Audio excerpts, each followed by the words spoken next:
પૈસા અને સંપત્તિ વધારેમાં વધારે તમને સગવડ અને સુવિધા આપી શકે છે,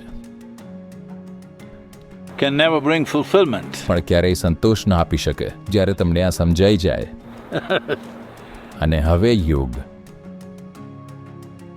જો તમને હજુ એવું લાગતું હોય કે થોડા વધારે પૈસા તમારી જિંદગી સેટ કરી દેશે, તમારું નવું ઘર તમારી જિંદગી સેટ કરી દેશે, એક સારો સંબંધ તમારી જિંદગી સેટ કરી દેશે, કે પછી જો તમે એક નવું પપી લાવી દેશો તો તમારી જિંદગી સેટ થઈ જશે, તો ના, હજુ યોગનો સમય નથી આવ્યો.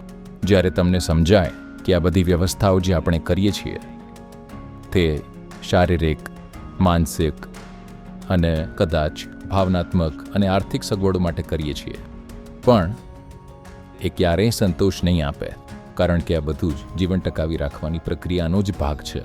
જ્યારે તમને આ સમજાય ત્યારે સમય છે અંતરમાં ડોક્યું કરવાનું, સમય છે તમારા અસ્તિત્વની અસીમ એકતાને જાણવાનો, કે સીધું કહીએ તો યોગ કરવાનો.